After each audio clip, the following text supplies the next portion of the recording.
Let's come back. We're talking just before the break about a triumvirate, a triple meeting of a carrier wave about 2000 BC. The North Central Asian into China and retro into Europe, meeting with the great northern Semitic trade routes from the eastern Mediterranean all the way to India, to the Indus civilization, and in Egypt all the way from the Nile Delta down into the sources of the Nile, into Africa and beyond. That all of this came together in that carrier wave, which took about 75 years, more or less, for that carrier wave to cook, to be ready to be served, so that the Semitic quality got served the promised land.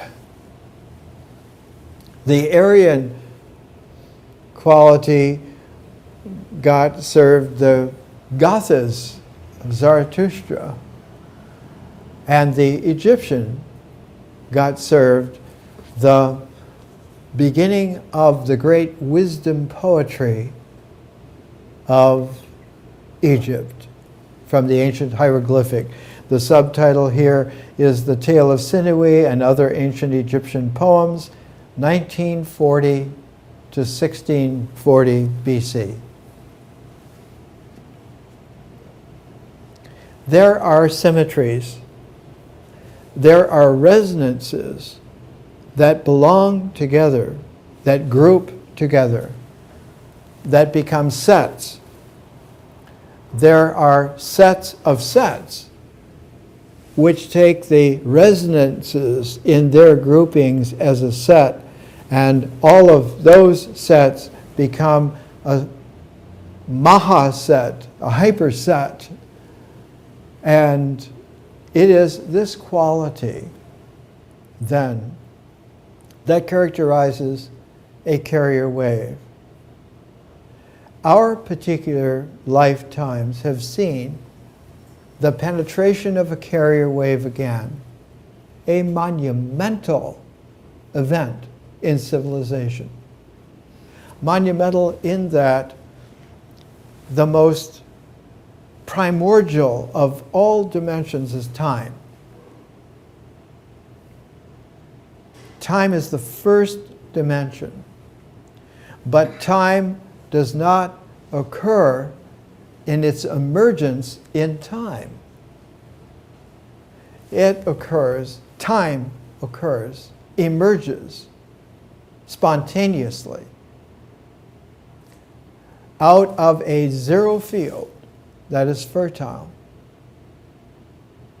that continues to be fertile in the sense not only of birthing but absorbing. One can have the emissions and one can have the absorptions. One can do a differential analysis on the basis of either absorptions or the radiations.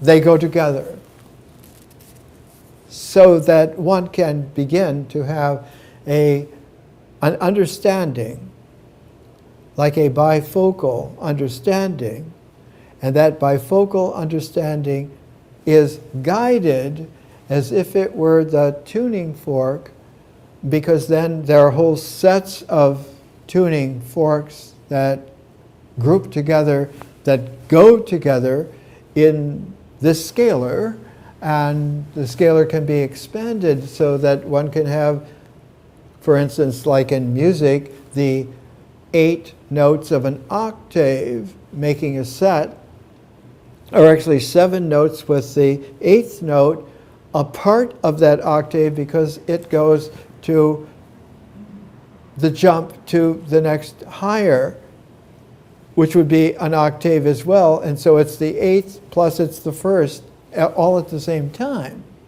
So that one can have like a piano, which will have 11 octaves as that instrument. And one can, for the first time, have a Mozart. Have a lyric, personal expression in music that had never been heard before, could never have been heard before. This is what happens 75 years after our carrier wave will be 2066. I have said a science fiction novel about 20 years ago, dedicated to my lovely wife, Nisa, because it was a revelation. What had occurred, that love had occurred in the midst of the worst tragedy of my life. That sudden, deep realization has a Greek word for it that Carl Jung made possible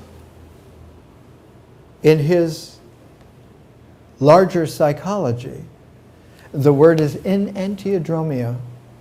It is the sudden, complete change of the entire scalar in an instant that does not come out of space, it does not come out of existence. It occurs instantly, but it has its origins of emergence spontaneously. The Greek word metanoia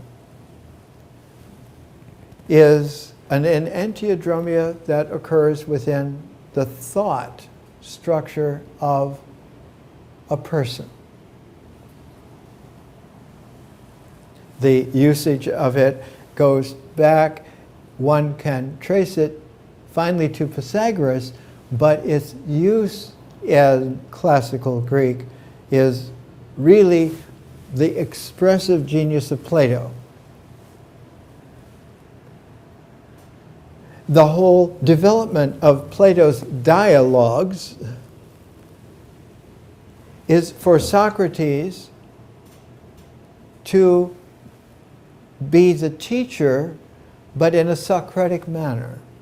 He's not teaching like the other famous teachers teach, who were called sophists.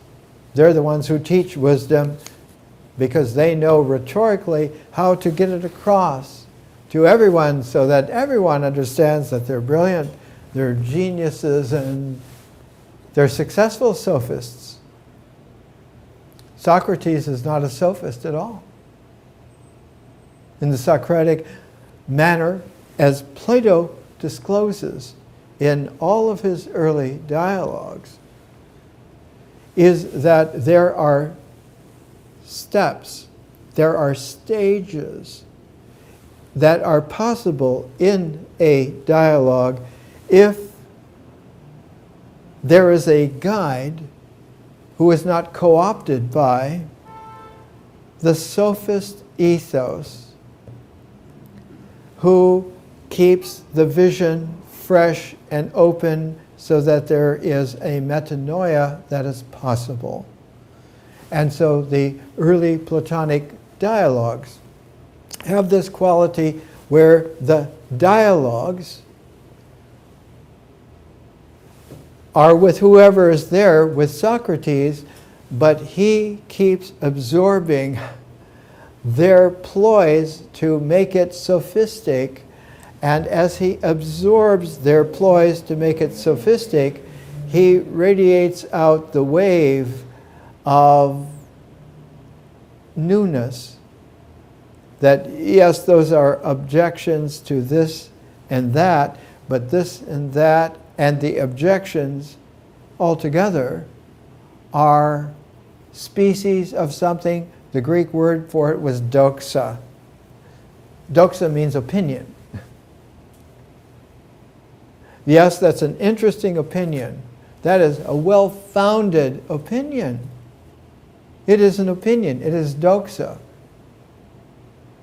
The study of doxa is a doxology.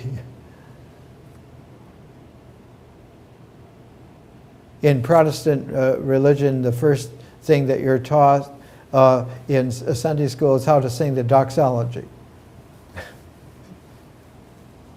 Still.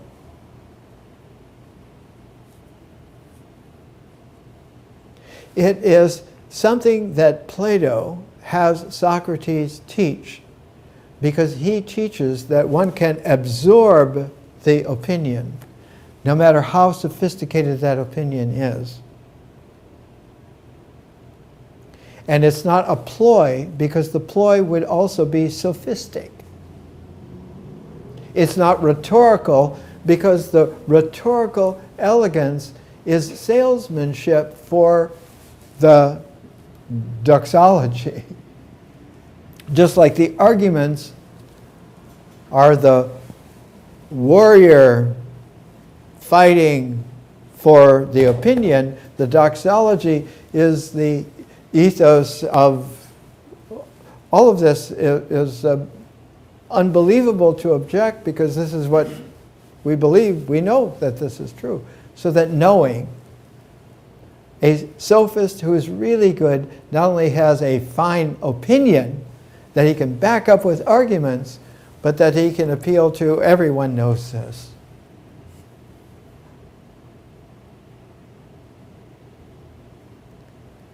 Whereas the known is dwarfed by the unknown. And that's not a doxology or a doxa. So that learning dwarfs teaching. And the learning is always a participation, not just in a Socratic dialogue, but later in Plato. After years, he founded his academy when he was 40 years old in Athens. He was born in 427 BC, and he formed his academy 40 years later in 387 BC. And he taught there until 347, taught 40 years. After 40 years of getting to where he could begin, he taught another 40 years. Plato died at about the age that the historical Buddha died, about 80 years old. But the later Plato, after about midway, after about 367 BC, began to understand that as long as someone would study in a learning mode, the Socratic dialogues, and be Socratic themselves in that participation, they could learn. But you could not export this to people who will not learn. It's not that they can't learn so much as that they won't learn. Refuseniks. We know what's good for us, we know what's good, and we know that that should be good enough for you. Nope. It isn't. carrier waves harken back to reference waves, which are the way in which the javelin is formed, and carrier waves throw that javelin through to the bullseye. But it takes the reverberation of about 75 years for it to come to like a real fullness. And that real fullness is a direct challenge. It's a threshold of challenge. It is the front of the hurricane. Not the eye, but the front that hits you. What was the hurricane front in civilization 75 years after the last carrier wave, which occurred about 9 BC? Add them up, it occurred in 66 AD. Well, what occurred in 66 AD? The Roman Empire wanted to reclaim for its empire the errant province of Palestine, which was getting out of hand with zealots and all kinds of machinations that we're not going to be a part of the Roman Empire. We're our part, and we have not our Rome, but we have our temple in Jerusalem. Right at the crest, at the peak of the power of the city of David, more ancient than your Rome. And in 66 AD, the Roman Empire received that reverberation in such a way that the subterranean anger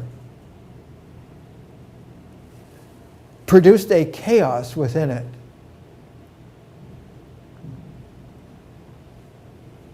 And the current residing Roman emperor, Nero, in his so-called madness to build ostensibly a new Rome. He showed the diagrams and models of the new Rome to his writer-in-residence, Seneca, who describes it. And Nero had the city of Rome torched. And this great conflagration of Rome, he said, it's due to Christians. They're gathering underneath the city, in the places of the dead, in the catacombs. They should be persecuted. There were probably less than a couple of hundred of Christians in a city of 2 million.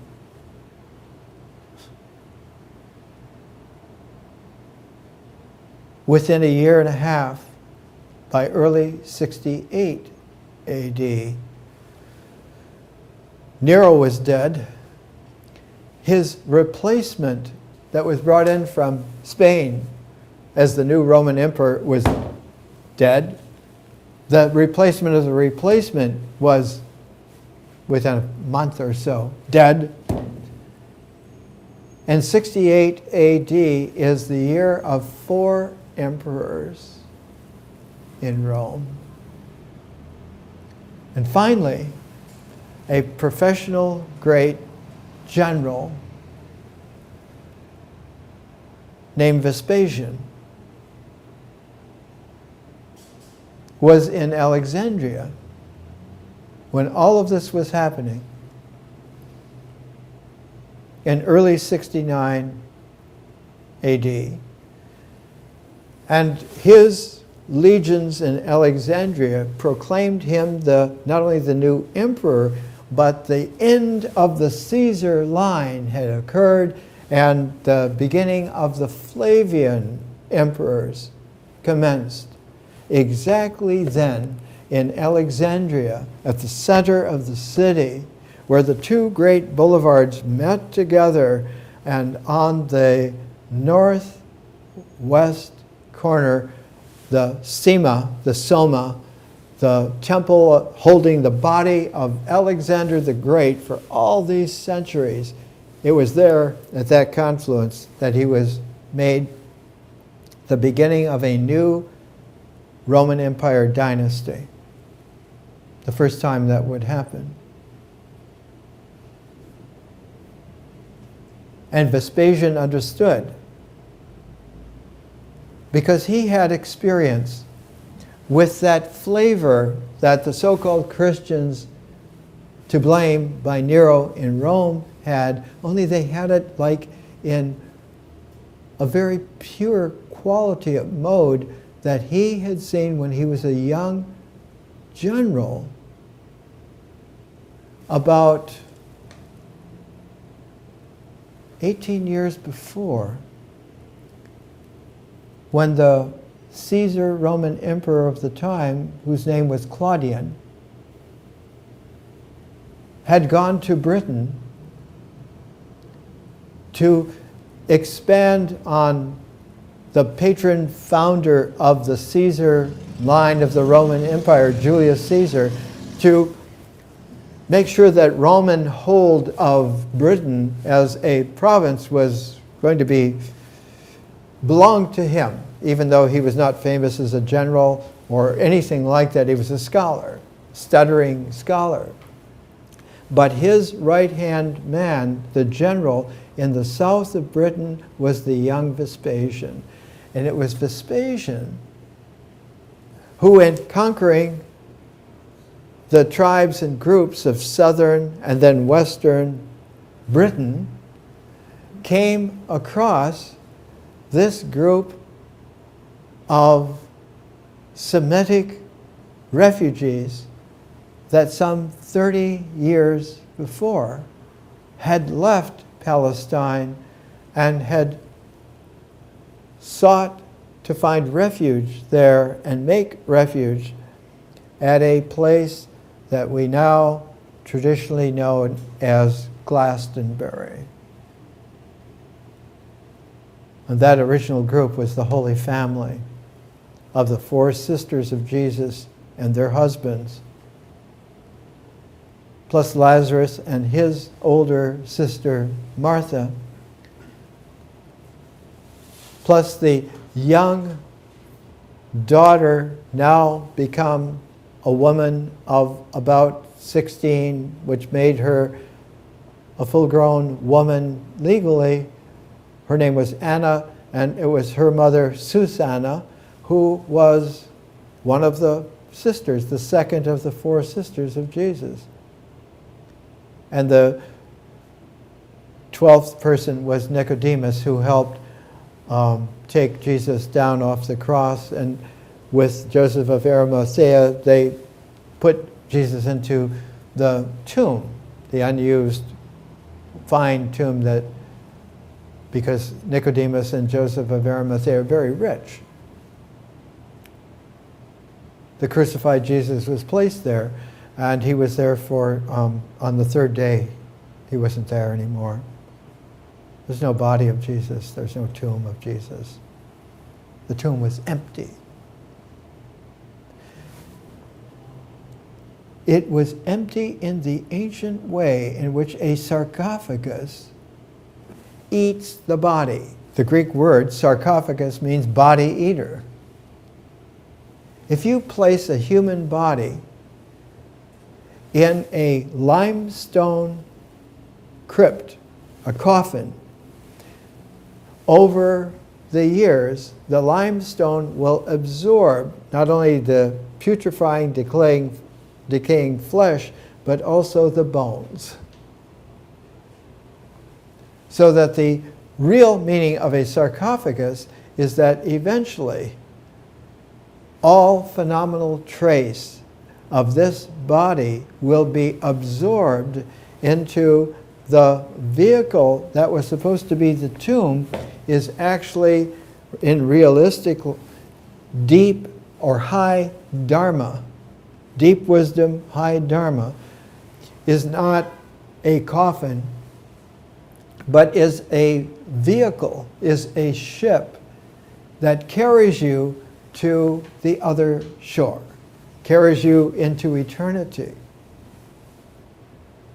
One has to be able to understand profoundly that when Vespasian was made by declaration emperor of the new dynasty, he immediately assigned his brilliant son Titus to go to Palestine and go specifically to surround Jerusalem and go specifically to destroy the temple. And because he was in Alexandria, and because his son Titus was there in Alexandria, he wanted there to be a lieutenant general with Titus, and the most powerful figure militarily in Egypt at that time was named Tiberius Julius Alexander, because he was born just when Tiberius took over from the recently died Augustus. His middle name was Julius because the family had helped Julius Caesar win the Alexandrian War, and his last name was Alexander because Alexander the Great had brought their original family from Jerusalem to Alexandria when it was just being formed. And Titus Julius Alexander was the oldest nephew of Philo of Alexandria. So that Titus and Tiberius Julius Caesar were the two generals that went to Palestine, to Jerusalem, and destroyed the temple. Because of the trigger being pulled in Alexandria, at the great confluence of the boulevards, in front of the temple where the body of Alexander the Great was still there. And a glass cenotaph that everyone could see. It's all real. It's right there. This quality of being able to understand the tremendous power of time forms in civilization is the very basis upon which an analytic and an aesthetic of our species on this planet, in this star system, on the cusp of an interstellar frontier appearance, is of great moment everywhere that there are sentient beings. It is impossible to overstate. We live in interesting times, most interesting. Because not only does one go back to how that previous carrier wave, that previous aeon, the first person to bring aeon back into the language was Jung again, like in Antiodromia. Aeon is the Greek word for a large age. To the Romans, it was 4 ages brought together. But the Greek understanding was not Roman, it was much more subtle. It is the way in which this set of events in their articulation include an event that is transcendent to that horizon, but must be included in the octave. That this do, re, mi, fa, sol, la, ti, do, that second do is a part of the octave, but also allows for the octaves to stagger so that the next octave has a heritage that is alive, hearable, musical, analytical, aesthetic, so that one can understand that there are continuities of great moment and power that dwarf empires, that dwarf alien species that would like to take over planets and star systems. They are minuscule. They are specks that a good cleaning cloth can take care of. More next week.